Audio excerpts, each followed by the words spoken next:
ఎంత ఏడుస్తూ ఉన్నాడు అన్నా అన్నా అని కళ్ళ వెంట అశ్రుధారలు కారుతూ ఉంటే ఆ నీళ్ల ధారలకు ధర్మరాజు యొక్క పాదములన్నీ కలిసిపోయాయి. అక్కడ నీటి ధార ఒకటి కారిందని అలా ఏడుస్తూ ఉంటే ధర్మనందనుడు అర్జునుడి భుజములు పట్టుకొని, అర్జున ఎందుకు రోధిస్తున్నావయ్యా? ద్వారకలో మన వాళ్ళందరూ క్షేమమే కదా, యదు వంశము వారు క్షేమమే కదా, భోజ వంశము వారు, కుక్కుడు వంశము వారు, మన జ్ఞాతులందరూ క్షేమమే కదా. అర్జున నీవెందుకు ఇంత కళావిహీనంగా మారిపోయావు? ద్వారకకు వెళ్ళి మన వాళ్ళందరినీ చూసొస్తానన్నావు కదా, అందరూ క్షేమంగానే ఉన్నారా అని అన్ని వంశముల గురించి యోగక్షేమములు అడిగాట. అర్జున మన కృష్ణుడు క్షేమమే కదా, కృష్ణుడు క్షేమంగా ఉన్నాడా అని అడిగాట. ఎందుకో తెలుసా అర్జున? కృష్ణుడు ఆదిదేవుడు, ఈ లోకమును మంగళము చేకూర్చుటకు పరమాత్మ యదు వంశమున జన్మించే. పరమాత్మ యదు వంశంలో జన్మించాడు. ఎందుకు అంటే వాడు ఆదిదేవుడు ఈ లోకమంతా రక్షించడం కొరకు మాత్రమే, లోకరక్షైకారంభకు, లోకములను రక్షించడం కొరకు మాత్రమే వాడు ఈ లోకంలో పుట్టాడయ్యా. అలాంటి కృష్ణుడు క్షేమంగా ఉన్నాడా అని ధర్మరాజు అనేక ప్రశ్నలు అడుగుతూ ఉన్నాడట. అర్జున నీ ముఖం చూస్తూ ఉంటే నీ ఆరోగ్యం ఏమైనా దెబ్బతిన్నదా అన్న అనుమానం కలుగుతూ ఉండదు. నీకు ఆరోగ్య బాధలు ఏమైనా ఉన్నాయా అర్జున? అది కాగా అర్జున, మనము క్షత్రియులము, నీవు ఎవరికైనా రక్షిస్తానని అభయమించి మాట తప్పానని ఈ విధంగా ఏడుస్తూ ఉన్నావా? అసలు ఏమి కారణమయ్యా అర్జున? ఎందుకోసం ఏడుస్తూ ఉన్నావు అని అనేక రకాల ప్రశ్నలు వేశాట. ఆపకుండా ధర్మరాజు అనేక విషయాలు అనేక ప్రశ్నలు వేస్తూ ఉంటే అర్జునుడు మాత్రం ఏ సమాధానము చెప్పగా మౌనంగానే ఏడుస్తూ ఉన్నాట. కళ్ళ వెంట ధారాపాతంగా నీళ్లు కారుతూ ఉన్నాయి. ఇంకా ఉండబట్టలేక అర్జునుడు ధర్మందనుని చేత అన్నా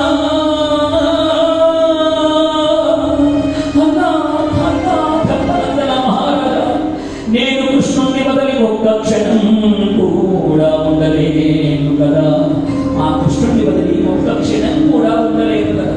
ఈ విషయం నీకు తెలుసు కదా అన్నా. ఆ కృష్ణుడు నన్ను మనలను మోసము చేసి వెళ్ళిపోయానన్నా, నన్ను మనందరినీ మోసం చేసి వెళ్ళిపోయాడన్నా. ఇప్పుడు నేను నీకు కనిపిస్తున్నాను అర్జునుడిగా, కానీ నా లోపల జీవం లేదన్నా. నేను జీవోత్సవములాగా నీ దగ్గరికి వచ్చానన్నా. అన్నా అన్నా అన్నా ధర్మనందన, ఈ కృష్ణుడి వలనే కదా మనము ఆ కురుక్షేత్ర మహాసంగ్రామంలో విజయం పొందాం. కృష్ణుడే కనుక నాకు రథసారథిగా లేకుండి ఉంటే నేను అసలు యుద్ధంలో విజయాన్ని పొందేవాడిగా. ఎప్పుడైతే కృష్ణుడు నాకు సారథి అయి రథసారథ్యం వహించాడో, విజయాన్ని నాకు ఇచ్చాడో, విజయుడన్న నామకరణము జరిగే, నన్నందరూ అప్పటి నుంచి విజయుడు విజయుడు అని పిలుస్తూ ఉన్నారు. అలా నాకు విజయం ఇచ్చినటువంటి ఆ కృష్ణుడు ఇప్పుడు మనందరినీ విడిచిపెట్టి వెళ్ళాడన్నా. అన్నా నాడు నిన్ను సభలో మన ద్రౌపదికి జరిగేటువంటి ఆ మానవుల నుంచి ముఖంగా చీరనిచ్చి ఆమె మానవులు రక్షించినటువంటి కృష్ణుడు ఎవరైతే ఉన్నాడో వాడు మనందరినీ మోసం చేసి వెళ్ళాడన్నా. అన్నా మనము అరణ్యవాసమున ఉండగా, మనం ఎప్పుడైతే అరణ్యవాసంలో ఉన్నామో, దూర్వాస మహర్షి తన శిష్యగణంతో వస్తే మనందరినీ పరీక్షించడానికి అన్నట్టు భోజనం చేస్తానన్నాడు. మనమే అరణ్యంలో దుంపలు పళ్ళు తినే వాళ్ళము, వారికి ఎలా భోజనం పెట్టడము అని ఆలోచిస్తూ ఉంటే నాడక్షయ పాత్రనిచ్చి, ఆనాడు అక్షయ పాత్రనిచ్చి మన అందరి మానవులను రక్షించినటువంటి కృష్ణుడు ఇంకా లేడన్నా. మన అందరినీ విడిచిపెట్టి వెళ్ళాడన్నా. కరుణా సముద్రుడైన శ్రీకృష్ణుడే సారథి అయి కురుక్షేత్ర మహాసంగ్రామము నాచే నిర్వహింపజేసే, ఆ కృష్ణుడే సారథి అయి నన్ను కురుక్షేత్ర మహాసంగ్రామంలో నన్ను విజయం వైపు నడిపించాడన్నా అన్న మాటలన్నీ తెలియజేస్తూ ఉన్నట్ట. చూడండి, కృష్ణ పరమాత్మ సారథ్యం వహించాడు అంటే ఎంత అద్భుతమైనటువంటి విషయమో చూడండి. మనం కారు నడపాలి అనుకోండి, కుడివైపుకు మలగాలి అంటే స్టీరింగ్ కుడివైపుకు తిప్పితే కారు కుడివైపుకు వెళ్తుంది. ఎటువైపుకి వెళ్ళాలంటే అటువైపు స్టీరింగ్ తింటే వెళుతుంది, మన చేతిలోనే ఉంటుంది. అది బండి అయినా సైకిల్ అయినా ఏదైనా. మరి రథం అంటే చాలా విశేషం చూడండి. నడిపేవాడు ఒకడు ఉంటాడు, దాన్ని ఎక్కి నిలబడ్డవాడు ఒకడు ఉంటాడు. పని ఎవరికి ఉంటుంది? నిలబడ్డ వాడికి పని. యుద్ధం వాడే కదా చేయవలసిన వాడు. నిలబడ్డ వాడెవడు? అర్జునుడు.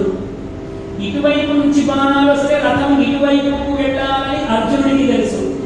నడిపే కృష్ణుడికి ఏం తెలుసు? బాణాలు ఎటువైపు నుంచి వస్తున్నాయో, వీడు ఎటువైపు యుద్ధం చేస్తాడో నడిపే కృష్ణుడికి తెలియదు. పోనీ కృష్ణుడు పక్కమును పట్టుకొని ఆ సారథి ఎటువైపు పోనీయమంటావయ్యా అని వెనక్కి తిరిగి అడిగే సమయము అంతకంటే ఉండదు. అలా అడిగే లోపలనే కొన్ని కోట్ల కొద్ది బాణములు వచ్చి మీద పడిపోతాయి. ఈ సారథి ఎంత చాకచక్యంతో ఉండాలి అంటే రథమును నడుపుతూ వచ్చే బాణాలను తను కూడా తప్పించుకుంటూ నడపాలి. ఎన్ని రకాల ఇబ్బందులు సారథ్యంలో చూడండి. మరి ఇప్పుడు రథకుడైన అర్జునుడు ఎడమ వైపుకు యుద్ధం చేయాలా, కుడి వైపు యుద్ధం చేయాలా? కృష్ణుడికి ఎట్లా చెప్పాలి? కృష్ణుడు దృష్టి అంతా ముందుకే ఉంటుంది, వీటిని చూడడానికి వీలేదు. అర్జునుడికి ఎడమ వైపు యుద్ధం చేయాలని ఉంటే ఏ సారథి ఎడమ డొక్కలో తన్నితే కృష్ణుడు ఎడమ వైపుకు పంపించాలి, డొక్కలో తన్నాలి వీడు. అలా కుడి వైపుకు వెళ్ళాలంటే కుడి డొక్కలో తన్నాలి. రథము నేరుగా వెళ్ళాలంటే వెన్ను మధ్యలో తన్నాలి. చూడండి ఎంత అద్భుతమైన ఘట్టమో. అన్నా అన్నా ఎన్ని తన్నులు తిన్నాడన్నా నా చేత, అన్ని తన్నులు తిని కూడా నాకు విజయాన్ని ఇచ్చాడు పరమాత్మ. ఈ ఘట్టం ఏమో ఆవిష్కృతం చేస్తుందో తెలుసా? నిజంగా భగవంతుని నమ్మేటువంటి భక్తుని కోసం పరమాత్మ తన్నులైనా తింటాడు అన్న ఆవిష్కృతం చేస్తోందండి ఈ పరమాత్మ ఘట్టం. ఆ పరమాత్మ అన్ని తన్నులు తిని కూడా యుద్ధంలో నా చేత యుద్ధం జరిపించి నాకు విజయాన్ని చేకూర్చాడు కన్నా అలాంటి పరమాత్మ నన్ను విడిచిపెట్టి వెళ్ళాడన్నా. అన్నా నీవు ఏ ఏ వంశముల గురించి అడిగావో, యదు వంశం గురించి అడిగావు, యాదవ వంశం గురించి. బ్రాహ్మణ శాపము చేత, బ్రాహ్మణ శాపము చేత వంశమంతా నిర్వీర్యమైపోయి ఆ యాదవులందరూ కొట్టుకొని ఒకరినొకరు కొట్టుకొని అందరూ ప్రభాత క్షేత్రంలో మరణించారన్నా. ఇంకా మనకు శాంతి లేదన్నా.